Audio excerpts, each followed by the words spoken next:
জনৈক আলেম বলেন, বি গ্রুপের রক্তের মানুষ বেশি পরকালমুখী। এ কথা কি ঠিক? আমি বলতে পারছি না এ কথা ঠিক হবে না, এ কথাই ঠিক। কে যে পরকালমুখী আল্লাহ ভালো জানে। শুকরিয়া, জাযাকুমুল্লাহ খায়ের।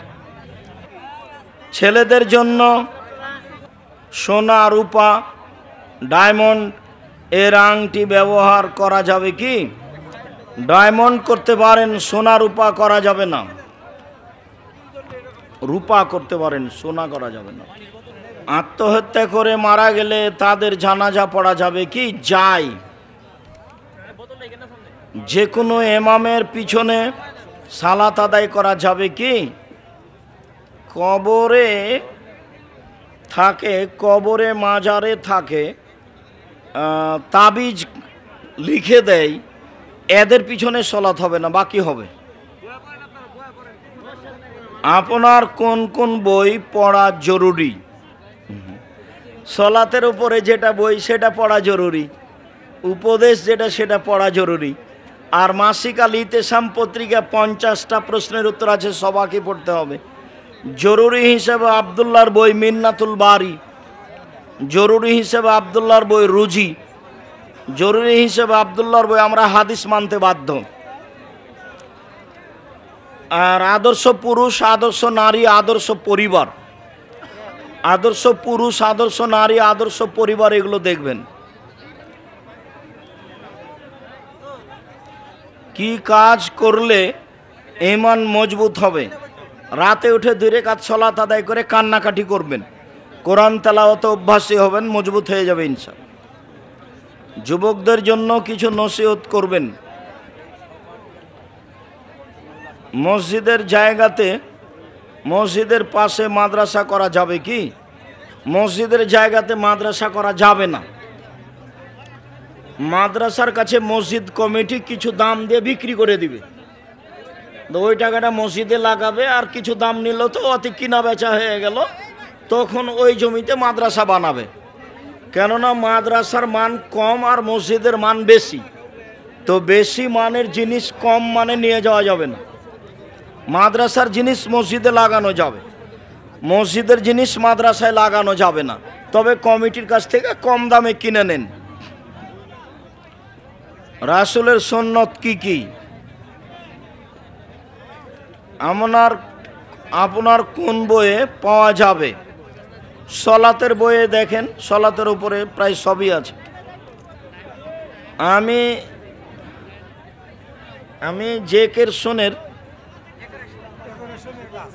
আমি ডেকোরেশনের কাজ করি। ধর্মীয় কাজ ছাড়া গান বাজনার জন্য কি ডেকোরেশনের কাজ করতে পারবো? জি না, সবাই মিলে যা পাপ হবে তোমারও তাই হবে। ও আচ্ছা, জাযাকুমুল্লাহ খাইর। আপনারা ভাইজান দয়া করে স্টেজে আসবেন না,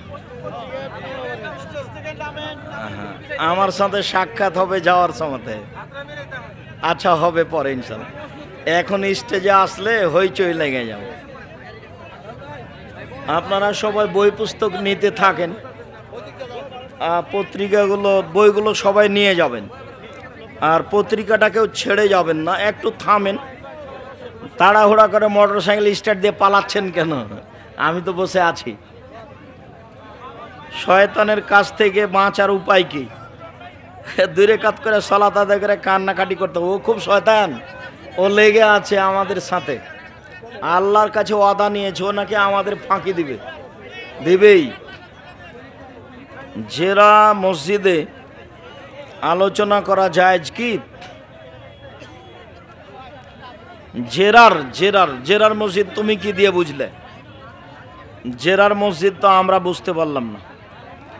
মসজিদের সামনে কবরস্থান রাখা যাবে কি? সামনে, পিছনে, ডানে, বামে, কোথাও যাবে না। কোনো ছেলে মানুষ যখন মারা যায়, তখন তার বউকে আত্মীয় স্বজনরা বলে তুই তোর স্বামীকে মেরেছিস, খেয়েছিস। ও তোর কারণে মারা গেছে, এগুলো হলো হিন্দুদের আকীদা, হারাম কথা, শিরকি কথা, খুব সাবধান। একটু ধৈর্য ধারণ করেন। আমার জানা অনুপাতে অনেক বই আছে বাজারে। এখন যে খেমার বোরকা পাওয়া যাচ্ছে সেটা পরাটা না, এই বোরকা পরা যাবে না, বোরকা ঢিলা ঢালা হতে হবে। বল্লা মসজিদের সেক্রেটারি শুকুর মাহমুদ জুমার নামাজ শেষে মসজিদের মাইকে বলে, আপনি নাকি কোনো আলেমই না এবং আপনি নাকি জমিয়তের নেতাদের অপমান করেছেন। জমিয়তের নেতাদের আমি অপমান করব কেন? আমি তো ওখানেই নাই, তা আমি কি দিয়ে অপমান করব? তুমি আমার বক্তব্য বের করো, আমি কখনকার নিন্দা করলাম? এবং আমি জমিয়তের নেতাদের সাথে 3 দিন বৈঠক করেছি, একাধিক দিন মোবাইলে কথা বলেছি।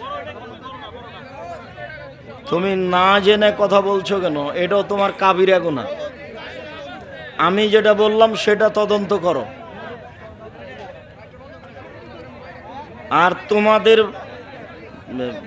দেশব্যাপী সম্মেলনে আমি আসতে প্রস্তুত আছি।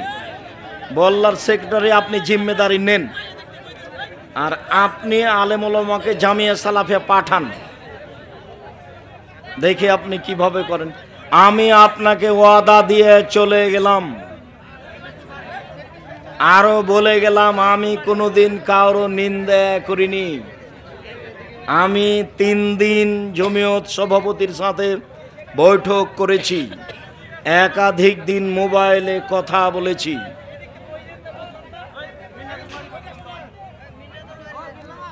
আপনি বলেছেন আপনার মসজিদ আহলে হাদিসের মধ্যে বড়, কিন্তু বল্লা মসজিদ এমন যার দৈর্ঘ্য 5580 বর্গফিট, তাহলে আপনার মসজিদ কত? ওটা মনে হয় 25,000।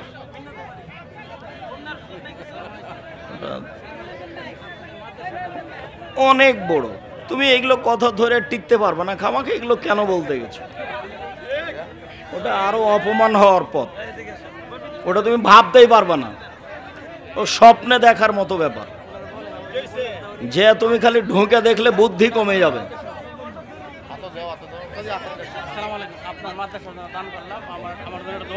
আচ্ছা, জাযাকুমুল্লাহ খাইর, বারাকাল্লাহ, জাযাকাল্লাহ।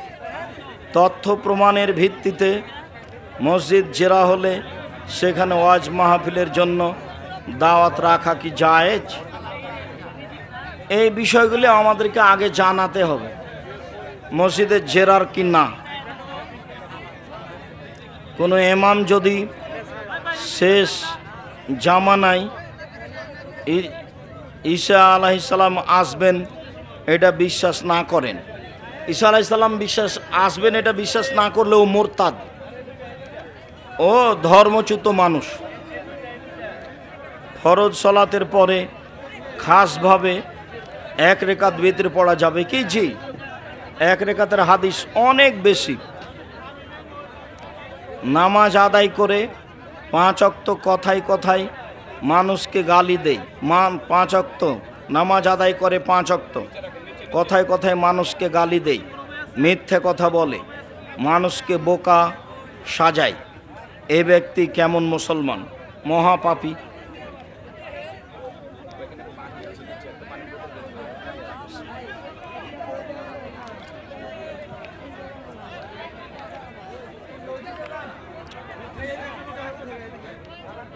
আমার প্রিয় শায়েখ বর্তমানে অনেক আলেমদের থেকে জেহাদের কথা শুনতে পাই। আমি আপনার নিকট সহি জেহাদ সম্পর্কে সহি হাদিসের আলোকে জানতে চাই। আপনি জেহাদের কথা জানতে পারবেন আমাদের কাছে জানলেই।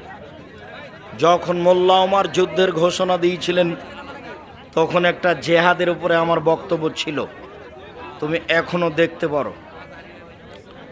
আর জেহাদের উপরে ভুল কি আছে তার জন্য একটা বই লেখা আছে, কে বড় লাভবান। কে বড় লাভবান বই পড়েন, তাহলে বুঝতে পারবেন জেহাদ কখন করব, কার সাথে করব, কিভাবে করব, বিস্তারিত লেখা আছে। আজান লম্বা সুরে দেওয়া যাবে কি? আজান লম্বা সুরেই দিতে হবে। আসরের সালাত কাজা হলে মাগরিবের সালাতের সময় আদায় করা যাবে কি? আসরের সালাত কাজা হলে মাগরিবের সালাতের সময় আদায় করা যাবে কি? যাবে। মৃত ব্যক্তিদের জন্য জীবিতদের করণীয় কি কি? মৃত ব্যক্তিদের জন্য জীবনীয় করণীয় মুখে দোয়া এবং অর্থের দান। কেউ বিষ খাওয়ার পর মারা না গেলে সে যদি পরবর্তীতে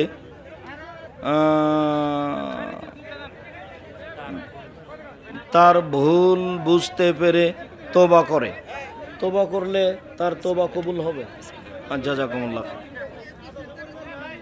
কেউ বিষ খেয়ে আত্মহত্যা করে মারা গেলে তার জানাজা পড়া যাবে কি? যাবে।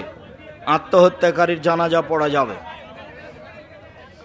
প্রথম জামাত ছুটে গেলে দ্বিতীয় জামাতে যোগদান করলে সব কি একই হবে? জি, সব জামাতেরই হবে। যখনও বাড়ি থেকে বের হয়েছে জামাত ধরার উদ্দেশ্যে, তখনই তার জন্য জামাতের নেকি হয়ে গেছে। মসজিদে ব্যায়াম বা শরীর চর্চা করা যাবে কি? করতে পারে, সমস্যা নেই। মসজিদ কেন্দ্রিক ঘন ঘন খাবার আয়োজন হয়, এরকম ভোগ বিলাস শরীয়ত সম্মত কি? মসজিদ কেন্দ্রিক এখন কে জানি মসজিদের টাকা নাকি, যদি কারো ব্যক্তির টাকাতে খাওয়ার ব্যবস্থা হয় চলুক, ঘন ঘন রোজ হোক না কেন, তবে মসজিদের টাকা যদি হয় তাহলে সবাই গেছে।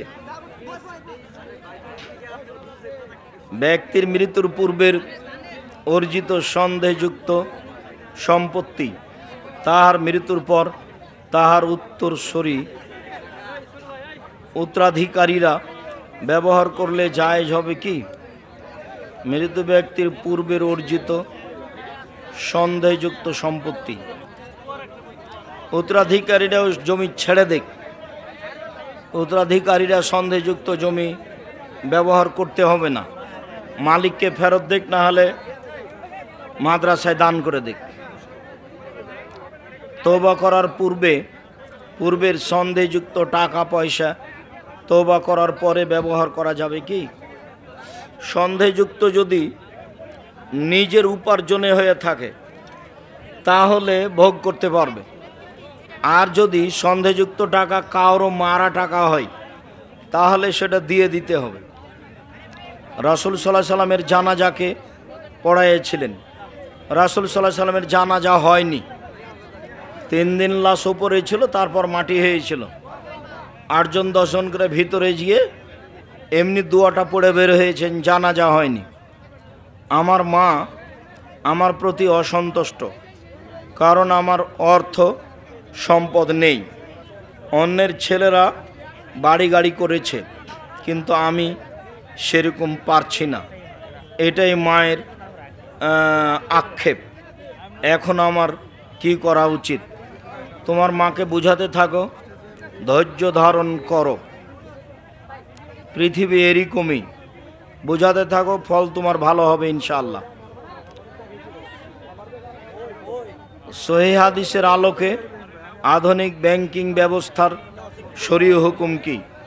সরকারের কাছ থেকে অনুমতি নিতে হবে যে বাংলাদেশ ব্যাংকের সাথে যোগাযোগ ছাড়াই আমরা ব্যাংকিং ব্যবস্থা পরিচালনা করব। এতে সরকারকে ট্যাক্স দিতে হয়, দিব, জুলুম, কিন্তু বাংলাদেশ ব্যাংকের সাথে পুরো যোগাযোগ রেখে ব্যাংকিং ব্যবস্থা চালাবো তা হতে পারে না। সরকার অনুমোদন দিয়ে দিবে, তোমরা নিজেরা ব্যাংকিং ব্যবস্থা পরিচালনা করবে, তাহলে হবে, তাছাড়া হবে না। শায়েখ সালাম গ্রহণ করিবেন। আজকের মাহফিলে অসংখ্য মা বোনেরা হাজির হয়েছেন, আশা রাখি তাদের বিষয়ে কিছু কথা বলবেন। জনৈক আলেম বলেন,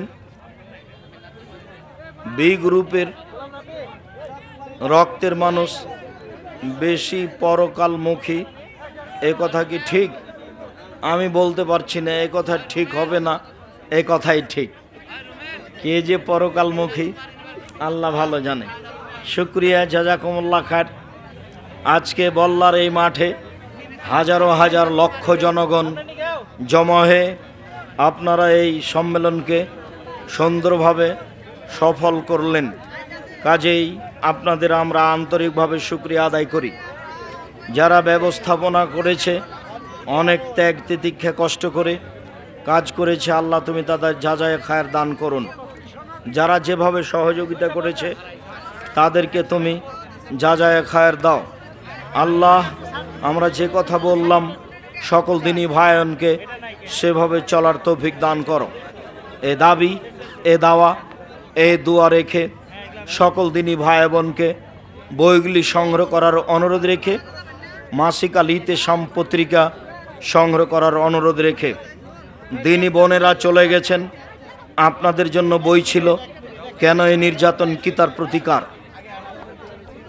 সম অধিকার নয় মর্যাদা চাই, আদর্শ নারী, আদর্শ পরিবার, এই বই